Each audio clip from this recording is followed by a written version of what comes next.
There we go. It might ask you to say yes to that. I think they've got a new system for it now, so please do. Okay, so today we have John Fletcher from the UKAHPP. Yes. UKAHPP. Humanistic, yeah, which I think really sounds to me like it would be along the right kind of lines for the people who we have in our groups, who are counsellors or psychotherapists. And I have heard some rumours on the grapevine that there are other professional bodies which are well known and some counsellors and psychotherapists are not terribly happy with. So maybe, John, your chaps could fit the difference and provide something that everyone else is looking for. So I'm interested to hear more. So I think what we'll do is we'll have a quick introduction of everybody, and John, you'll go last because then you can tell us what you want to tell us about the professional body. And then I will hand over to you, John. Just tell us a little bit about what it is that your professional body offers, and I will ask everybody if they want to leave their microphones on, and we'll make it like an open question and answer session, and we can really test John's knowledge, you see. That's fine with me. No pressure. So I'm going to start with who's top left on my screen and work round clockwise. So Chris, that's you, if you'd like to introduce yourself first. Oh, wow. Okay, and do let us know if you already have a professional body, maybe. Or would well, yeah, I've been with, well, I suppose I've been with BACP for about, oh gosh, I don't know, 15 years or something like that. I've been a counsellor for about, I don't know, 25 years, maybe 30, something like that. I do couples work. I also do individual work, and I work in a school 1 day a week for mainly children who were excluded from mainstream education. And I've done that for about maybe 7, 8 years, I suppose, something like that. So, yeah, I also do a bit of coaching and a bit of mediation. So, yeah, various things, really. Excellent. Whereabouts are you based, Chris? I'm in Ashford, my work is, but I also work in Canterbury as well. Okay, fabulous. Thank you, Chris. So next one on the screen is me. So I shall introduce myself, although everybody except John already knows me. So I'm Claire. I'm the current owner and operator of the Therapist Network. It was founded by our Linda Bishop, who's in the meeting here today. And we were working on it together, and I'm now working on it solo. And basically, I am a coach. I'm a business coach, but it also, because I mainly coach self-employed people, I tend to end up doing a bit of life coaching as well. So I've got quite a lot of strings to my bow. I also work a lot with websites, SEO and things like that. So I'm not a counsellor, but I'm facilitating the meeting as the person in the Therapist Network. So I am very interested in hearing what you've got to say today, because I think it might interest a lot more people in our network as well. So that's me. And next on my list is Linda. Oh, hello everybody. I'm an integrative counsellor and a Jungian psychotherapist. I also do spiritual healing, and I'm a Reiki master. And I use those in combination, mostly concentrating on working with people who are in trauma, a lot of developmental trauma and complex PTSD. And I work from Ashford. Lovely. Thank you, Linda. Next on my list is Malvina. Yes, hi. I am a mental health first aider and a dementia practitioner, and I mainly deal with carers, and they deal with a lot of grief, and so I'm partly involved in dealing with their emotions and problems. So yes, and I am currently in Poland. Thank you, Malvina. Nice to see you. And Ginny? Hi, I'm living in Deal and working in private practice as a humanistic integrative counsellor. I have been involved with UKAHPP since about 2013, I've really liked being able to be part of a small organisation that was very welcoming and supportive, and I very much went along with and agree with a lot of the humanistic foundations that they come from, like Rogerian or person-centered counselling. I've moved to Deal. I used to live in London, so and worked in an organisation, a holistic therapy centre, as well as doing part-time work at a centre for young people with learning difficulties, but not working as a counsellor. Anyway, broadly speaking, I'm now in Deal and working with individuals and just some clients in Folkestone and some in Deal and some on Zoom. And I very much enjoyed joining the Therapist Network and meeting both Linda and Claire. So that's me. Thank you, Ginny. And so I'll hand over to John now. John, if you could tell us a bit about yourself and a lot about the UKAHPP, please. Okay. First thing I'd like you to know is that I had some very extensive dental work done yesterday. I've got a mouthful of stitches. Oh no. I'm full of ibuprofen, but I might not be as fluent as I would usually hope to be. I describe myself as a person-centered counsellor and psychotherapist. I've been qualified for about 25 years. My route into it was from being a social worker, and I was working in a very deprived area of London with some very, very difficult adolescents before yacht teams had been invented, so I had a lot of young criminals. And child guidance was pre-CAMS, and child guidance, you had to wait 12 to 18 months for an appointment. So if I wanted any kind of backup for the work I was doing, I was kind of on my own. So I decided to try and find some counselling skills. I found I chose by postcode a foundation year of a postgraduate diploma in person-centered counselling. I'd never heard of Carl Rogers at this time. I was a social worker, and it was the right evening and near enough.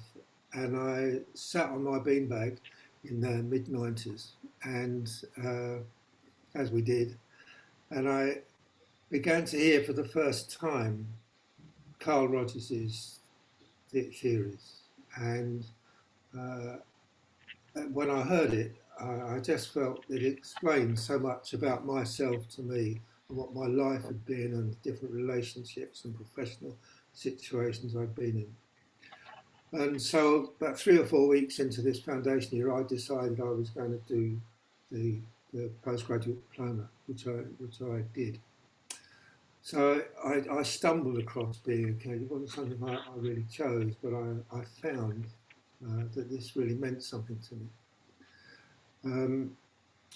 When I had completed my training, there was a vacancy came up in the local CAMS clinic in the place where I worked. So I spent the last 10 years of my working life working in CAMS.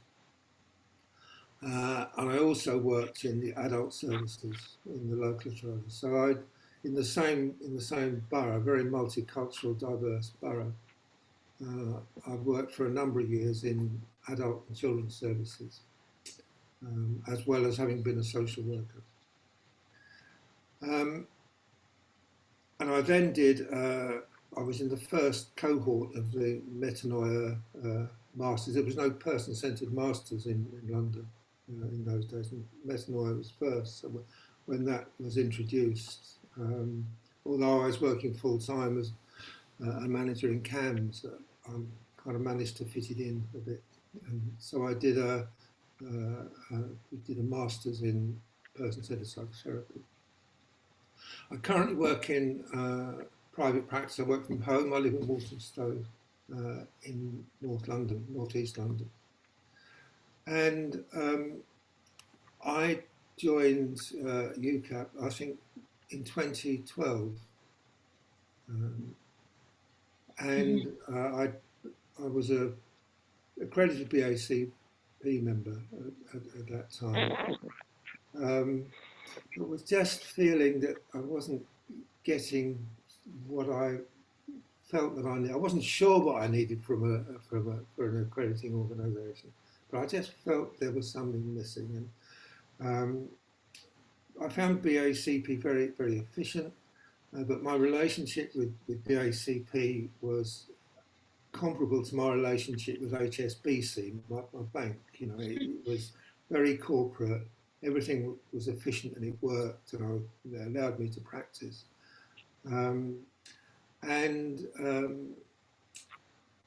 So at the time, someone just told me about this place called UKAHPP, and I hadn't heard of it. And I had the same experience as Ginny when I contacted them, really welcoming. I liked the smallness of it. It had a completely different feel and a community feel to it. And, you know, just in that first telephone conversation I had, a bit like when I was on my foundation course, I just felt this is for me. And that first impression just grew. You know, the more I got to know the organisation. And so I joined the board. When I joined the organisation, you know, I was invited if I wanted to join the board, they would be happy to have me. And the reason I did that, the reason I wanted to be immediately involved in the management was because of what this organisation represented to me. You know, it didn't offer anything like the member benefits that the big BACP could offer. I'm also UKCP registered, and we can't offer a glossy magazine every month and all the things that come with that, which I value. I'm a member of both, and I pay 3 memberships a year. But what uniquely UKAHPP provided for me was a sense of belonging, and just within the organisation, the nature of the organisation was kind of a reflection of what being a person-centred therapist actually means for me. You know, that feeling that I had that just drew me in at that first training I went to, I found reflected in ways that are difficult to describe. But certainly, I felt a sense of community, being amongst like-minded people who shared the same kind of therapeutic values that weren't always shared by therapists in other organisations, in other modalities. I felt very marginalised in working in the NHS, working in CAMS and in adult psychology services as a person-centred therapist. We weren't really considered to be, properly trained to work in a statutory setting. That wasn't my experience. I felt well trained to deal with work in a statutory setting. So it was my belief around just the nature of person-centred and humanistic therapy that means so much to me, that I wanted to be a part of an organisation that really reflected and mirrored that to me. And that's why I'm a member of UKAHPP. The reason why I've invested so much in trying to develop the organisation and being part of the board is because of my it's a kind of anger, really, that therapy in the way that people like us practice, we've almost been privatised by default. The NHS doesn't consider us evidence-based enough to practice. But I know from the work that I've done, certainly when I was a social worker, working in some of the poorest areas of London, the connection between poverty and social deprivation and psychological suffering is really, really clear. For example, when I went to the CAMS clinic in the borough where I'd been a social worker, the same people, sometimes literally the same people, would come to the CAMS clinic that I'd known as a social worker. And I'd understood their lives as a social worker in terms of the context, the housing, the poverty, the racism, etc. That was how I understood their lives. But when I was in CAMS and they were coming in, they were getting diagnosed with this disorder or that disorder. And that, I thought there's something missing here. I was pretty new to working with psychiatrists and clinical psychologists, and they were the top dogs. And it took me a while to realise that I had something that they didn't. The only people that had done a home visit, if you like, are people that were ex-social workers. The clinical psychologists, the psychiatrists, they'd never been on a tough council estate in a tower block, really knowing what those lives are like, but were ready to diagnose people with this or that disorder completely out of context with the lives that these people were living. And that experience has really stayed with me.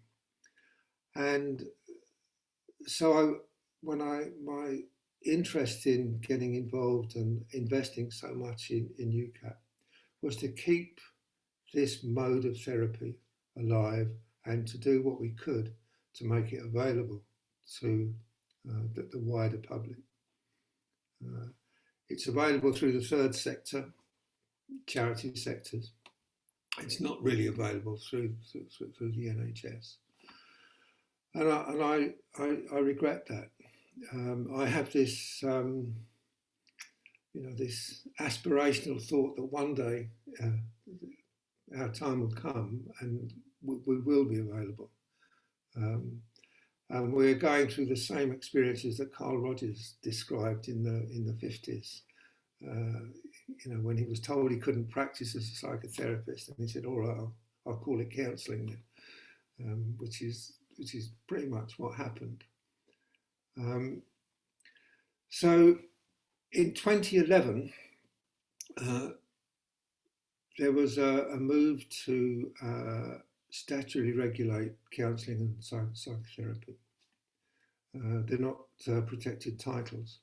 I would love to have a statutorily protected title, but not at the cost of having a profession really transformed into something that's not right for me, that's not familiar. And that's what I thought was happening with the statutory regulation in 2011. And there was an alliance that fought the campaign, etc. But just after just before I joined UKAHPP, the Professional Standards Authority was founded, and this provided an opportunity for the profession to regulate itself under the oversight of the PSA. And the PSA at that time was simply concerned with public safety, that if you wanted to be an accredited register with the PSA, you had to demonstrate that you could govern your organisation properly, you could run a proper complaints system, you could deal with all of the professional issues, and you would do it with organisational integrity and competence. What it didn't try to decide was how we should or shouldn't do therapy. And that's what I liked about it. At the time, when the PSA was introduced, the AHPP was the first organisation to become a PSA accredited. UKCP had a problem, and it took them a couple of years because their different organisations ran different complaint systems, and they needed to find a unified one, and that was difficult.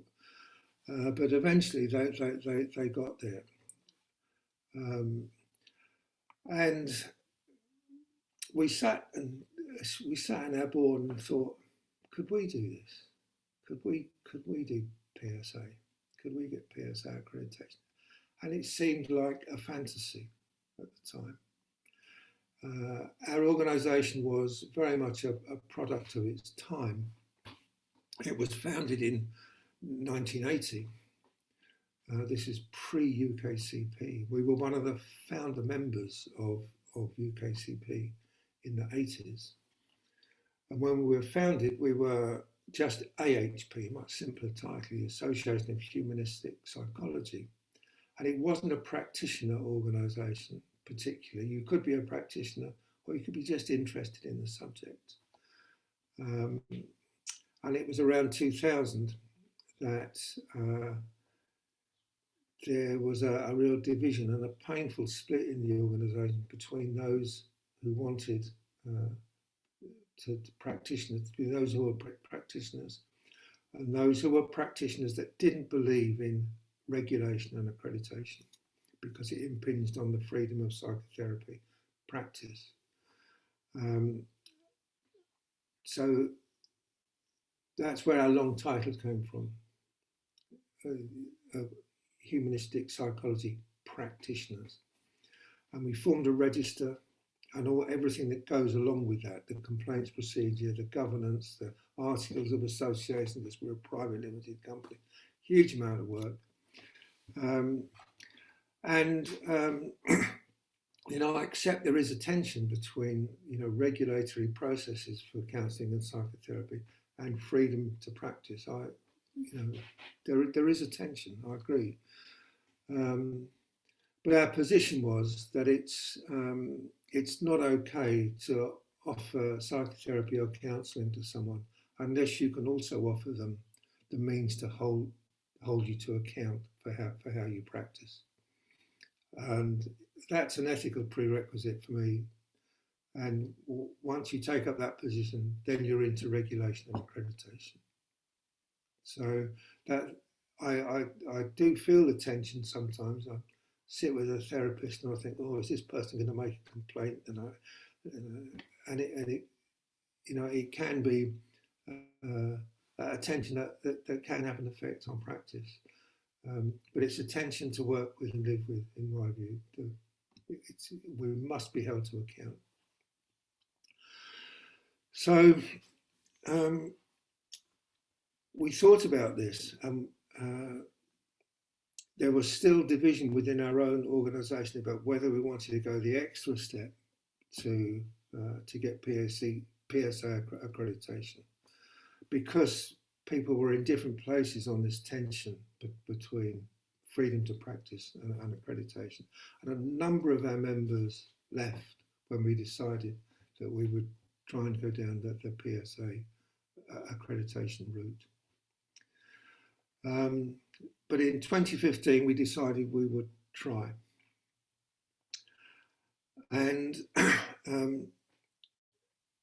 the amount of sheer, hard, grinding, heavy lifting work that went into really building the structure of an organisation pretty much from the ground up. We had our articles of association, which didn't need much attention.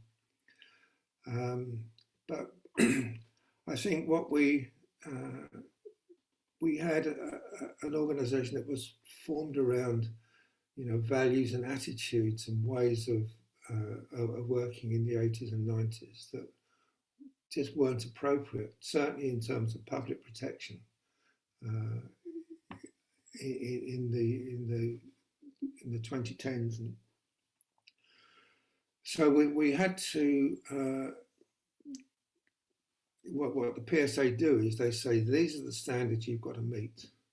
Tell us how you're going to do it. They don't tell you what to do. They say, these are the standards. Tell us how you're going to meet them. We'll feed back And this went on for a couple of years. And I have to say, I found the PSA really helpful, a really attentive, listening organisation that understood what our struggle was, made us meet the standards, but in a very supportive way. I found the staff we had good relationships with the staff, and in 2017, 2018, we were accredited. I noticed that Ginny, when she was telling you a bit about today, she referred to UKAHPP as an amazing organisation, and I thought, oh, how am I going to justify that when we don't offer lots of member benefits and we haven't got this? But for an organisation, at the moment we have less than 200 registrants. We've always had less than 500 registrants throughout our whole history. So we're very, very poorly resourced. But we have an equal status with UKCP. We have an equal status with BACP. I think that's amazing with the resources that we've got, the few people that we've got. I was told that the BACP, in preparing their application, had a team of about 30 people working on it. We had 2 or 3. The feedback that we got from PSA when our accreditation was finally successful was that of all the applications that have been received from all of the accredited organisations, ours produced the shortest list of questions that needed to be raised by the PSA.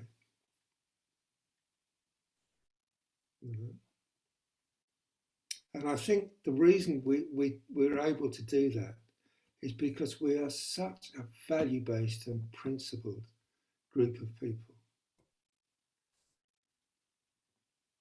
You know, when it came to transferring our kind of principles and values about what it is to be a therapist into what it is to be an accrediting organisation, we were taking the same set of values, really. And so getting it right first time, which is pretty much what we did. I think that's where it came from. I think that's where it came from. And we're now, we have to pay £11,000 a year as a fee. It's huge. Too much for us, really. And we had to save up enough money to pay for at least 2 years, which we did. So we gave ourselves a window of 2 years. We're just beginning our 4th year now. So we've been re-accredited three times. And we've met some real challenges in that.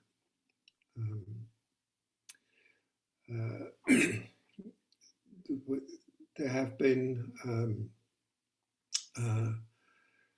real differences when you start to develop these new procedures and you introducing them for the first time. You always discover there's a wrinkle here and an unanticipated something there that needs to be sorted out. And we've done it. There were some aspects of our pre-PSA running that I have to say were not fit for purpose. You know, we were kind of a mixed bag pre-PSA. Our accreditation standards were always kept in alignment with UKCP. So if you're accredited as a counsellor or a psychotherapist with UKAHPP, you had an automatic entitlement to UKCP registration. That's been true throughout our history, since we've been in since our accrediting history. But there are other aspects that we were just not running properly, and the PSA has made us deal with that in an appropriate way. So, for example, one of the most challenging things to do is when you're dealing with complaints. I mean, it's every therapist's kind of fear that, or dread that someday you're going to face a complaint. We have always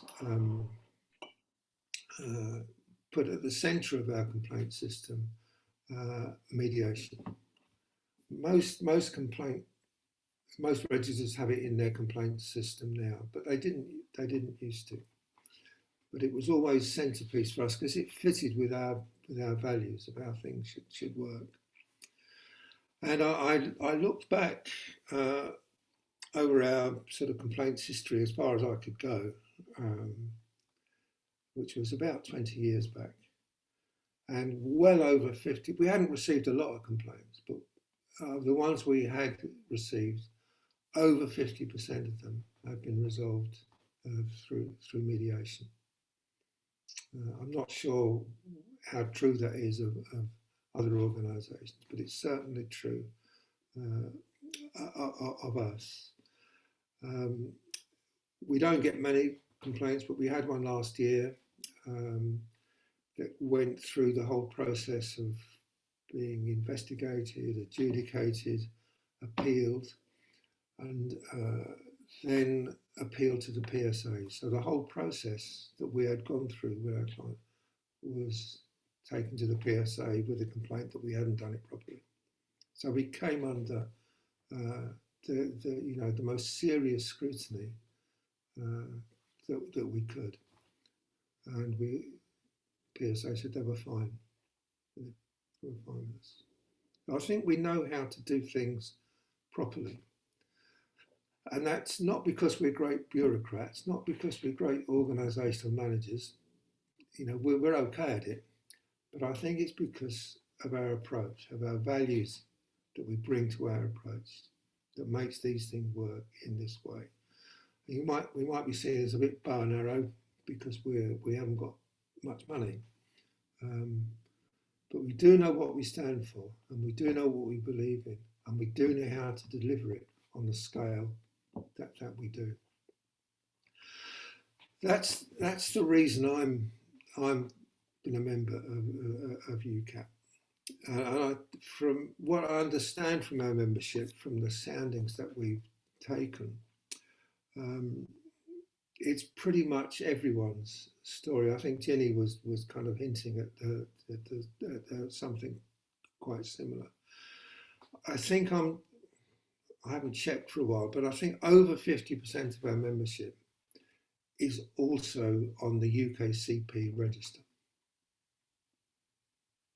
So they don't need us. You know, the UKCP is more professionally helpful to people. It's more widely recognised. People sometimes insist on a UKCP registration if you're going to be accepted as a supervisor or an employee. So people pay an additional membership for us for reasons that matter to them, not out of professional expediency. And I think that that says something about the way that we are as an organisation, and I think you can find within us things that aren't found in other larger organisations. I think that there are some of this is only possible because we're small. You know, I know that with BACP, for instance, there's a mandatory way of recording your CPD. I think you have to do it on their system now. I think I'm right in saying. And you know, I don't want anyone to tell me how to record my CPD. Thank you very much. I'm quite capable of doing it myself. but I think that BACP needs to take that kind of approach because they have to deal with scale. You know, they've got 40,000 plus registrants. We've got less than 200. So I think that what we can offer is something that's much more individual than is possible with much larger organisations that are better that are better resourced. I think perhaps I should pause and see if anyone wants to ask me anything. What I would also be happy to cover is what's going on politically at the moment within our profession, because there's a lot going on that we need to be aware of, and it's happening right now. So shall I pause and see if anyone wants to ask me anything before going on?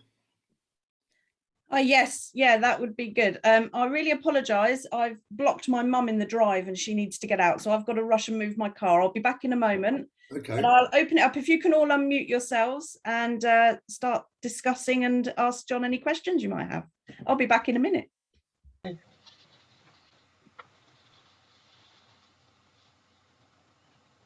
Right. Thank you, John. I think that was lots of useful information and history of UKAHPP. Was I describing the organisation that you know? Yeah, there's a lot about it, which is about the sense of people we actually have meetings, and we actually can do some CPD work and development work and raise questions about practice, as well as the context we're in the time, so that we're, the pressures and the political things that are going on are there in that weave. So I think it's a good ground for people to meet in, and I've made friends through it. So so Linda has said, it seems no one can hear me. My question is, what are the criteria to join, please? Linda has asked. Right, criteria to join. Well, there are different levels at which one can join.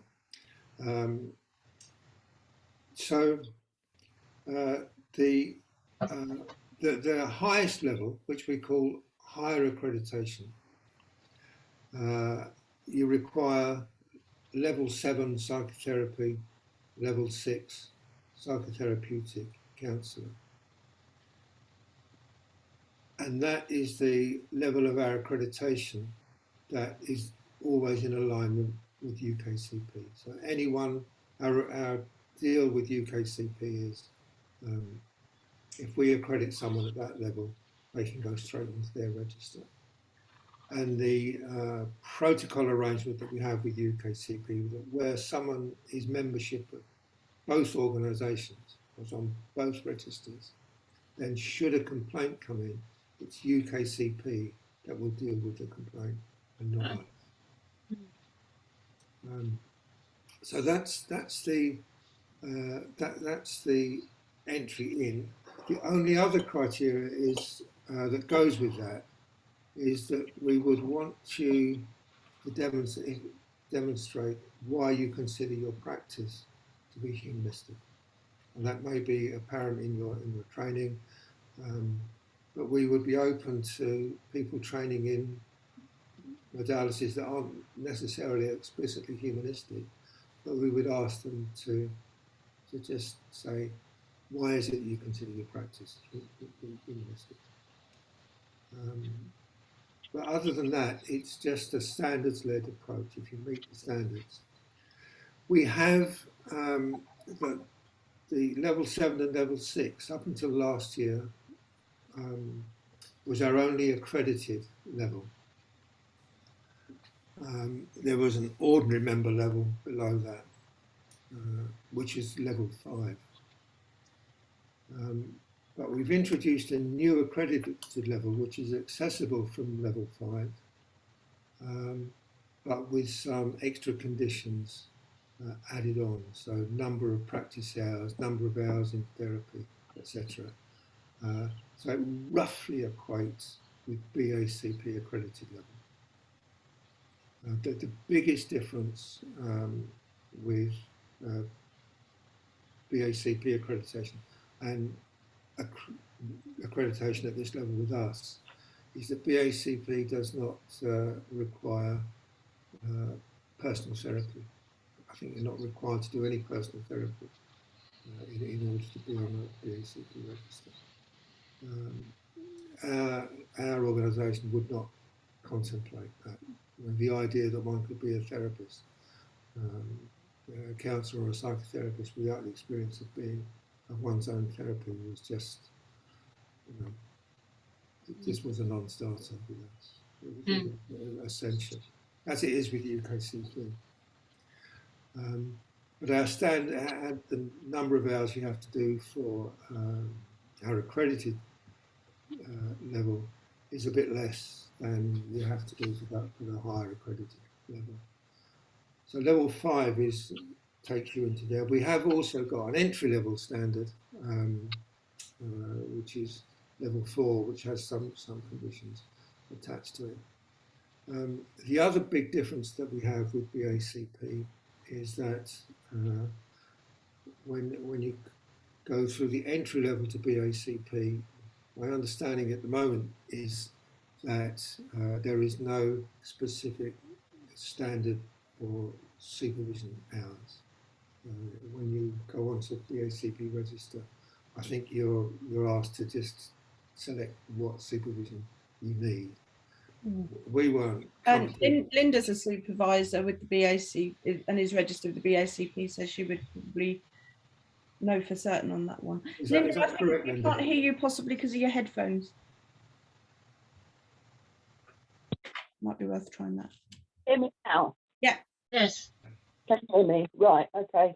With the BACP, you have to have 1.5 hours of supervision a month. That's for accreditation, isn't it? No, that's for all counsellors. So even as a newbie coming in at the lowest level, you have to have 1.5 hours a month. When did minimum. that change? When did that change then? It was an hour a month when I first joined, which is about 11 years ago now, and it's gone up since then. Right. Okay. I'll need to check that. But last time I looked at the BACP website, I read there that that you select what you need, unless you're going for accreditation, which is the 1.5 hour a month. No, that's not the correct. case. Okay, I'll take that back then. Okay. But we have a supervision requirement. So there's a supervision requirement and a personal therapy requirement, along with the academic qualification. I can understand that as well, coming from like your ethical standpoint. That would make sense to me, that if you're requiring that your members are looking after themselves as well as their clients, that makes total sense to me. I wouldn't consider myself safe to you've got to do a bit of your own therapy. Know that you don't know what's going to emerge when you're in that. When you're in such a powerful position with your clients. So it's also a safety issue for me, as well as a developmental one. I do have a question. So, I don't know if I'm interjecting in something else, because I came back into the room so I didn't know what the conversation was when I come in. But if this is a convenient point for me to ask, then go on. So some of the feedback that I've had about people about their professional bodies, because there was some talk a while ago about whether we would become a professional body, and we're not really interested in doing that, but we're happy to work with professional bodies that match our ethics, and I think ours are fairly well aligned with yours, in fact, quite humanistic, and some therapists almost live in fear of their professional body and feel that they are not the ones supported, only their clients are. What are your thoughts on that compared to your professional body? Well, I mean, it's a matter that we take really seriously. I seem to remember reading somewhere that there was some feedback from BAC counsellors that it was biased towards the right to the client. I've had a lot to do with setting up our complaints procedure and how it works, and it is a balance to be struck. We can be very vulnerable as therapists. We meet all sorts of people. We're in all sorts of mental states,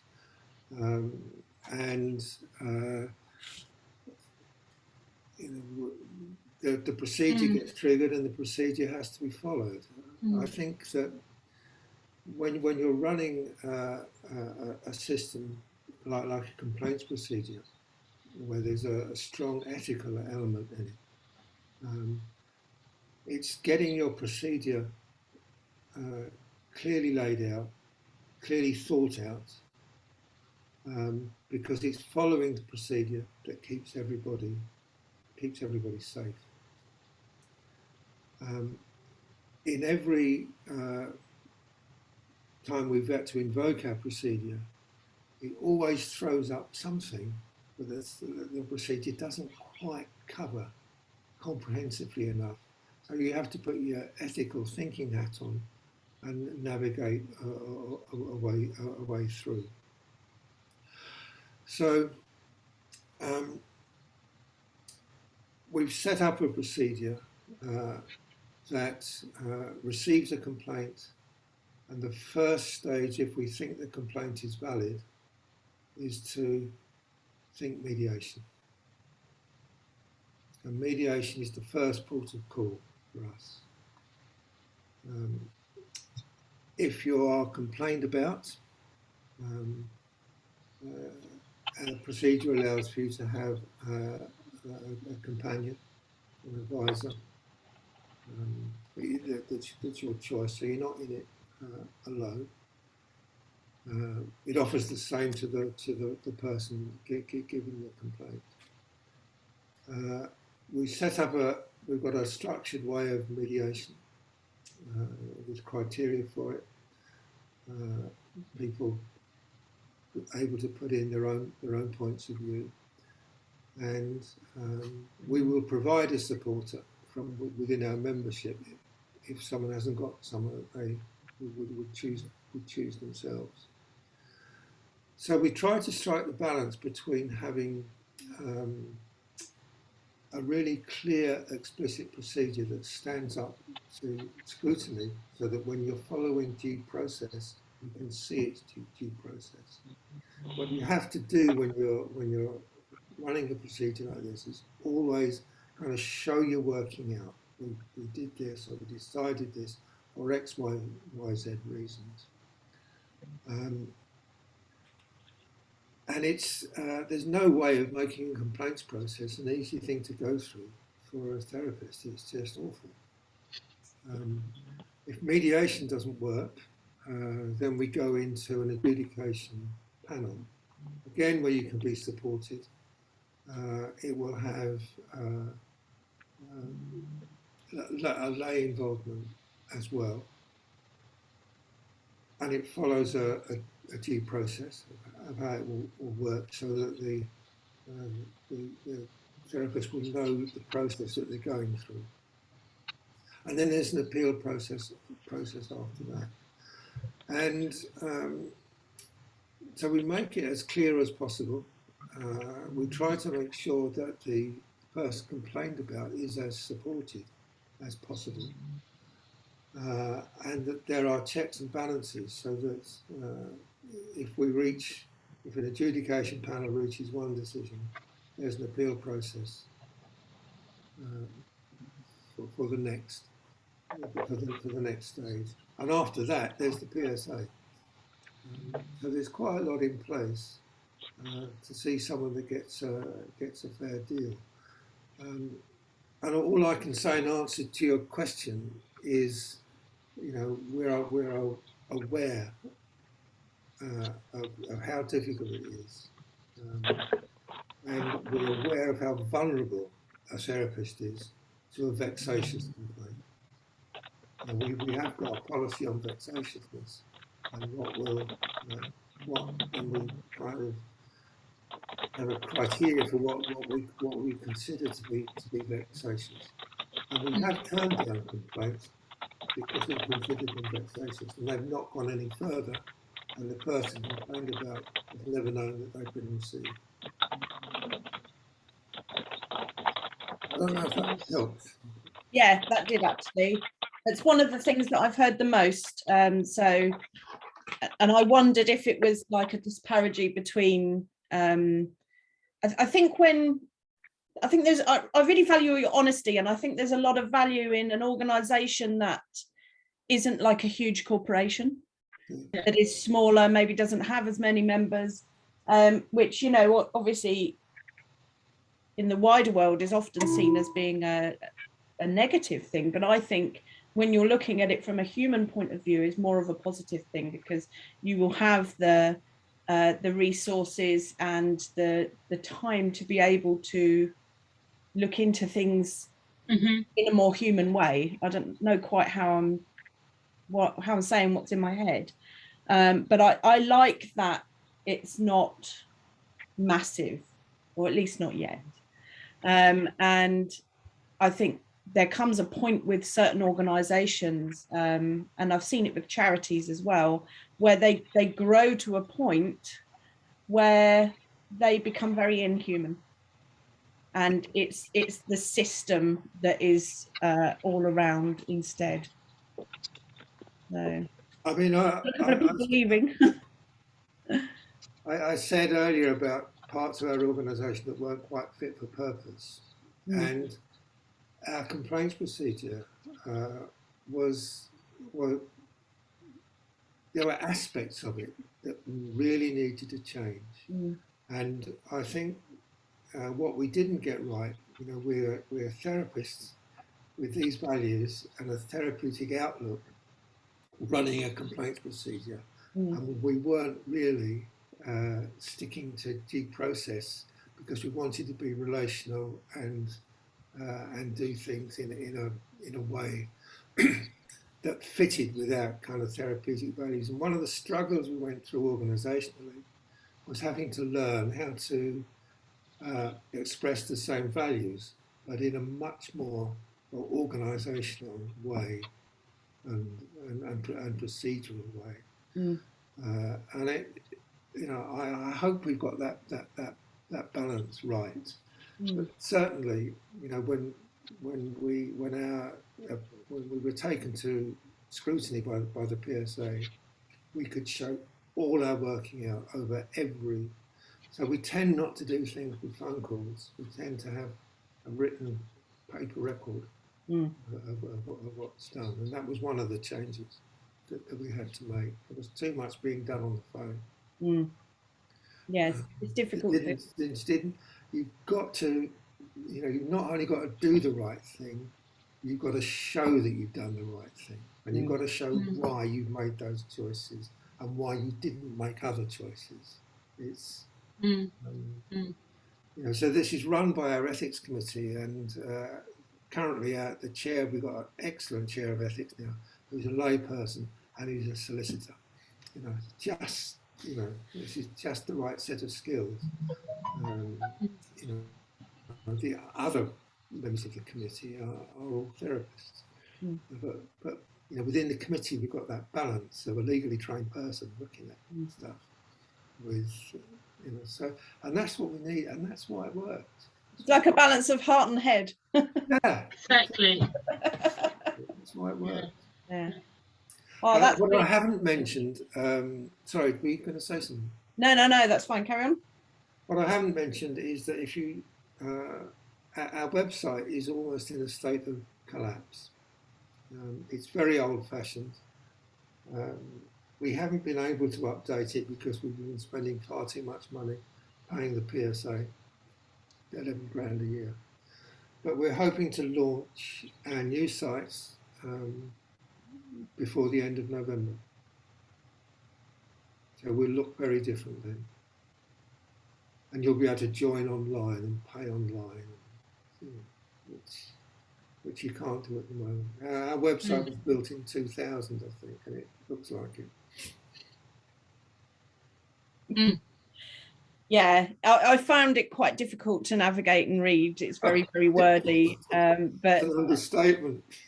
Yeah, Ginny did tell me that you are up in the process of updating the website at the moment. So yeah.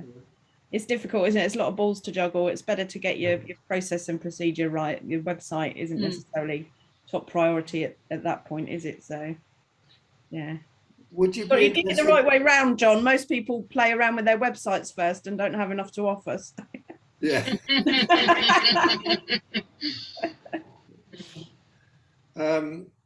I could say a bit about the politics of what's going on at the moment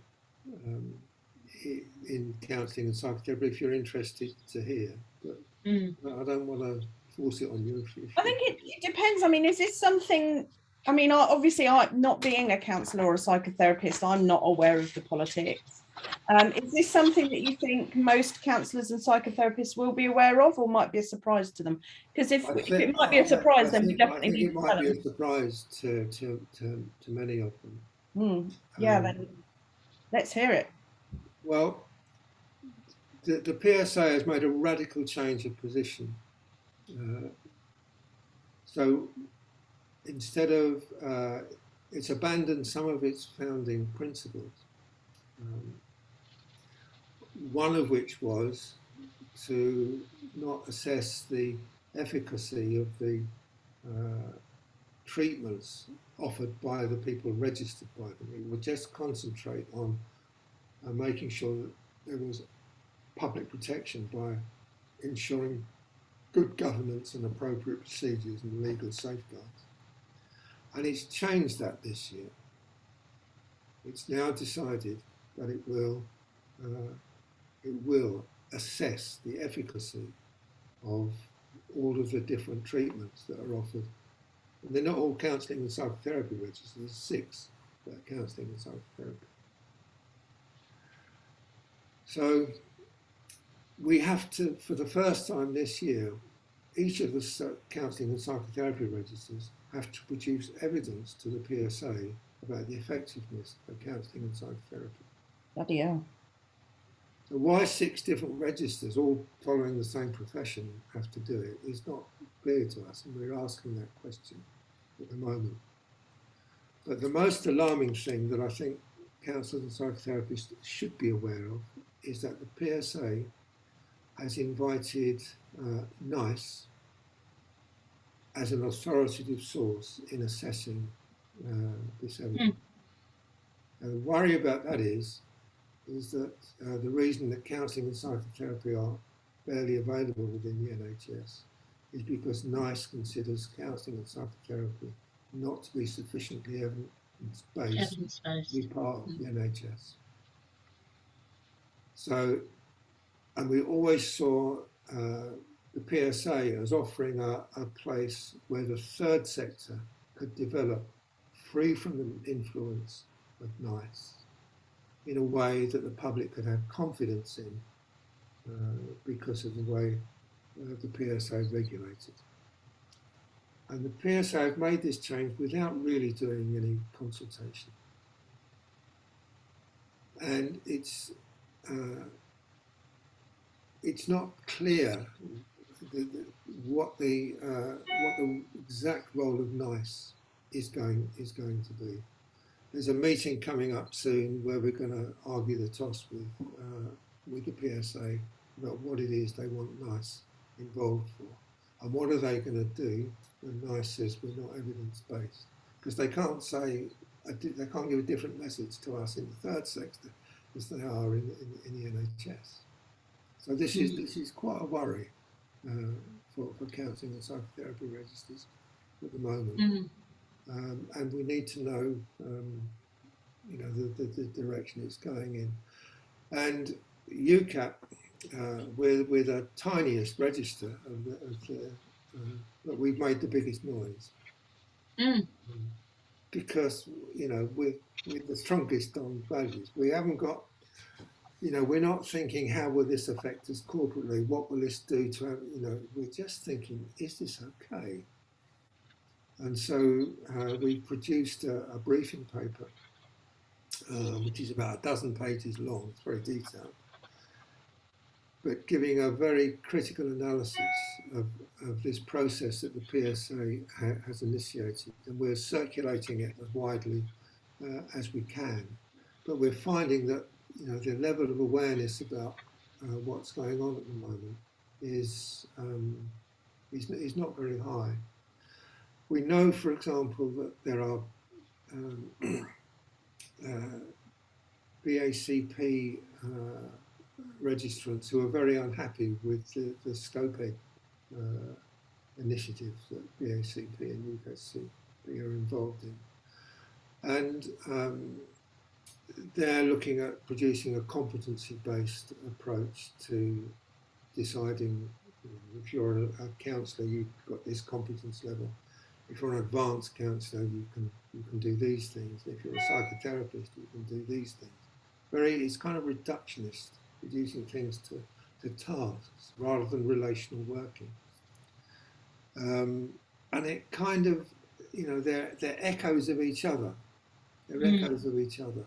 What's going on, the potential for the reductionist approach that the NICE could bring to the PSA standards, and the potential that what's going on with SCOPED in a kind of similar reductionist way. You know, so there are these two movements that are heading in the same reductionist direction with it for the same profession. And I don't think that the broad mass of counsellors and psychotherapists are really aware of the possible consequences of what's being done in their name.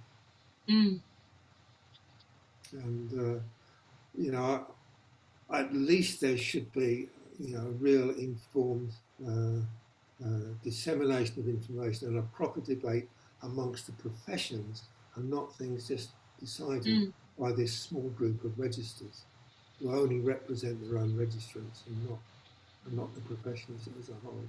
So that's what I think counsellors and psychotherapists should be aware of. And if anyone wants the briefing paper, I can arrange to have it sent to. It's a long read, though. Hard work. Yeah, I didn't really understand how that worked, because I've had counselling from the NHS before. So is that different? Well, the counselling that you get, it depends when you had it, or what period, how long ago. Yeah. But you know, 7 or 8 years ago. Since 2007, there's a program called AHPP, Improving Access to Psychological Therapies, which is the NHS model that was developed from 2007. And it's based on a particular theoretical model. And the therapy that's available for this is CBT, cognitive behavioural therapy, which is not particularly relational therapy. It's more task-centered therapy. Yeah. When you feel this, how bad is it? Tick the box, 1 out of 10. Go for a run. Do this, do that. It's how to manage difficult feelings.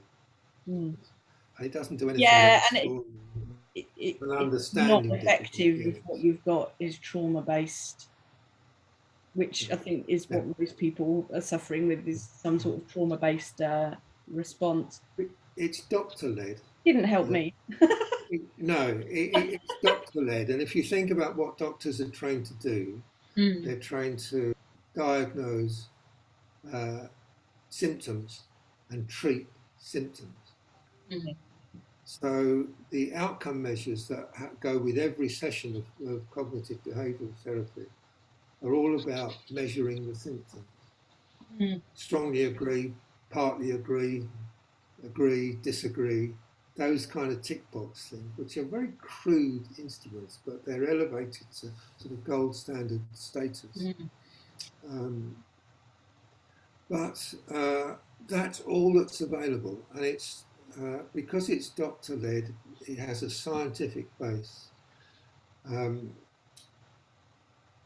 NHS is really only interested in delivering modes of therapy that can be easily measured and the outcomes that can be easily measured.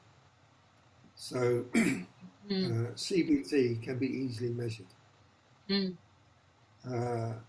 To measure the effectiveness of relational psychotherapy, you can't deal in numbers, you've got to deal in language and narrative. It's understanding. So it's quantitative-based research that the NHS uses. Randomised controlled trials that it used to test drugs and organic illnesses doesn't really transfer to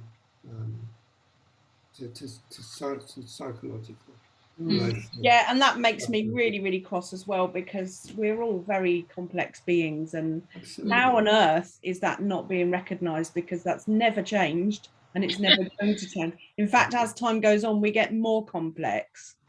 That makes me really cross. That's we're not. It's like just it's the constant need to put people in a box, isn't it? Rather than understand because of size, because the NHS has such demand upon it, it has to deal with such huge volume, and it's got statutory legal requirements. It's got to see people within a certain amount of time. It's got to have a throughput, so it has to offer time limited. It has to stay the right side of its legal requirements. It has to develop a model of therapy that can meet the demands of scale. Yeah. And that's why the third sector was so important, that we can function. And now we're getting invaded potentially by NICE. So you won't even be able to pay it's the same thing again, isn't it? It's when an organisation gets big, it loses its humanity. Yes. Same thing with the NHS. The bigger it gets, the busier it gets. It's a shame it's not seen as something that can work together, where there could be a relatively short term but enabling and recognising the importance of the other side. But instead it's like an either or. You've got to be like them. That's the point, isn't it, though? Large organisations don't tend to be collaborative. They don't have the resources. They've got to pile it all into the volume. And, working as a social worker and working in the NHS, I've done both. And the issues of scale, everything has to be reduced to something you can tick a box to. So you kind of, the operation was successful, but the patient died. That's pretty grim. You can hit all your key performance indicators in your organisation, but still offer a rubbish service. And I used to work for Comet in their after sales department, and that's exactly that. Get really skillful about meeting the demands that are going to get you, a high status approval.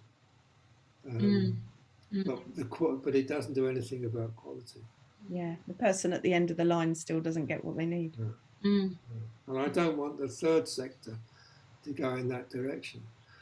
I had there's an email that came round from UKAHPP yesterday, saying that they're delighted to announce that they've come to an agreement with NICE to introduce a new level 7 training course that will be NICE compliant. Oh no. And UKAHPP is saying, wow, we've done this. We've got counselling and psychotherapy into the NHS, but you've got to do this training course to get in. It's a 3-year training course. And you have to train in some of the NICE approved modalities, which are very sort of number-based ways of working. And what my response to the UKAHPP is your members are already trained to work in the NHS. By saying that they need to do this training in order to function in the NHS, you're negating the training that they've already got. And you'd be standing up for them, saying, we don't need to do this extra training. You need to accept us as evidence-based that we can do this. I've worked in an IAPT team. I've worked as a person-centred counsellor in an IAPT team. with cognitive behavioural people all around me. But when I'm in the room, you know, I do my person-centred therapy, and when I hand in my outcome measures, they're as good or better than anyone else's. You know, you don't need, you know, person-centred therapy works. It works, and I needed to test that for myself at times, and I deliberately chose. I worked for 2 years in Holloway Prison before it closed, and you can't imagine a less facilitative place to work as a therapist. And it's you know, the services that were there were very kind of manualised, tick box, all part of the system. You have to do this and then do this, and then you can apply for parole, etc. And I wanted to see if I just go there with my Carl Rogers' 6 conditions and actualising tendency, how would that go? And it was fine. It really stood the test. You know, I wouldn't, you know, there were no therapy rooms with Persian rugs and pot plants in them. You know, you had to work however you could. But if you stick to the, you know, the core relational ways of working with people, Carl Rogers so brilliantly identified, they stand up, in my experience, they stand up in any setting.